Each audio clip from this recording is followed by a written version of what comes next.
Osman Kavala günlerdir değil, aylardır değil, yıllardır tutsak adalet bekliyorlar. Saraydan gözükmüyor tabii. Sarayın gerçekleriyle halkın gerçekleri uyuşmayınca tabii bütçede halkın bütçesi olmuyor, sarayın bütçesi oluyor. Bu bütçe bir saray bütçesidir. Bu bütçe bir talan bütçesidir. Bu bütçe torpilin bütçesidir. Bu bütçe kayırmanın bütçesidir. Bu bütçe toplumu bölüp parçalamanın bütçesidir. Ama hiç kimsenin endişesi olmasın. Biz buradayız. Ve halkla birlikte halkın bütçesini ilk seçimden sonra biz yapacağız. Ve o bütçe bu yaşıyor olduğumuz ağır yıkımı yaratan bu düzeni değiştirecek. Bu düzen niye değişmeli biliyor musunuz? Çünkü bu düzen yüzünden fakirleşiyoruz. Bu düzen yüzünden milyonlar işsiz. Fiilen bu başkanlık rejimine geçtiğimiz günden bugüne kadar her birimiz ortalama kişi başına 3.723 dolar daha fakiriz.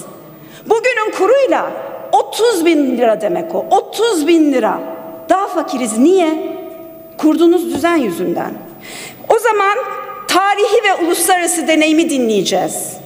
1990'lardan bugüne kadar baktığınızda demokrasiler otokratik rejimlere kıyasla 7 kat daha çok zenginlik yaratmışlar. 7 kat. Biz o demokrasiyi getireceğiz. O demokrasi geldiğinde bu ülke zenginleşecek. Ve biliyoruz ki o refah hakça paylaşılacak. Halkın düzeni kurulmuş olacak. Biliyoruz ki güçlendirilmiş bir parlamenter demokrasiyle, şahsım devletinin yerine kurulacak hukuk devletiyle, bizim kuracağımız hukuk devletiyle hakça zenginleşmenin önü açılacak. Öngörülebilirlik olacak. Öngörülü olan yerde de yatırım ve istihdam olacak. Bu düzen değişmeli. Niye biliyor musunuz? Çünkü bugünün düzeni yüzünden hepimiz daha pahalı bir hayat yaşıyoruz. Üretici için üretmek hep çok zor, hep çok maliyetli. Ne zaman ekonomi büyürse bu maliyetler artıyor. Niye? Çünkü düzen bozuk. Kurduğunuz düzen bozuk. Bugünün düzeni sadece büyümeye odaklı. Yanında ne olduğuna kimsenin baktığı yok. Sığ bir ekonomik anlayış, yanlış bir makroekonomik çerçeve, sadece talep temelli politikaları bilen bir çerçeve. Ekonomide hangi sorun olsa iktidarın aklına bir tane politika geliyor.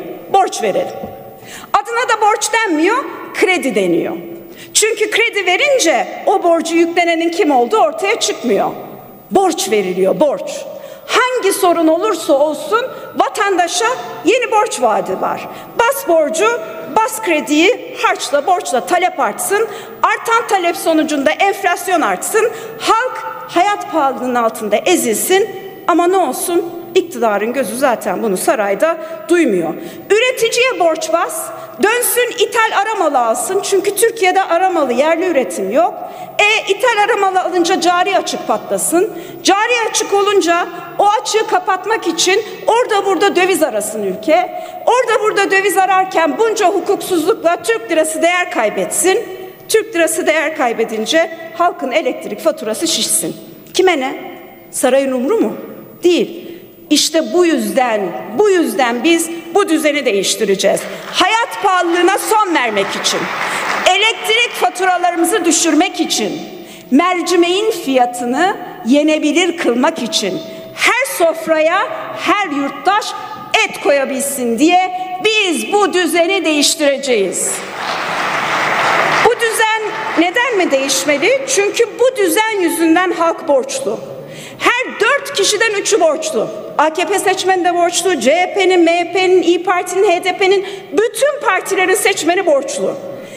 Ve 2002'de 6 milyar lirayken hane halklarının borcu bugün 140 kat artmış. 140. Daha borçluyuz. Hem de sarayın siyasi talimatıyla kamu bankalarının verdiği borçlar bunlar. Vatandaş borcu almış, bir de dönüyor kamu bankalarının görev zararlarını ödüyor. Niye? Siyasi talimatla iş yaptığınız için. İşte bu yüzden bu düzeni değiştireceğiz. Borçluluğa son vermek için, batık kredilere son vermek için, acı reçete gerektiren işler yapılmasın diye bu düzeni değiştireceğiz. Bu düzen niye mi değişmeli? Çünkü bugünün düzeni yüzünden Türkiye'de faizler yüksek. Düzen yüzünden yüksek. Lobiler yüzünden değil. Sizin kurduğunuz düzen yüzünden. Denetimsiz paralel bir hazine kurdunuz. Varlık fonu. Dış borca bağımlı düzen kurdunuz. Ve işte o paralel hazine aynı zamanda hazineyle borçlanmaya çalıştıkça faizler artıyor. Biz bu düzeni değiştireceğiz. Hiçbir şeyin paraleline bu ülkede izin vermeyeceğiz. Değerli milletvekilleri, bu düzeni değiştirecek bütçeyi bugünden yapmak mümkün. Yeter ki o siyasi irade olsun. O siyasi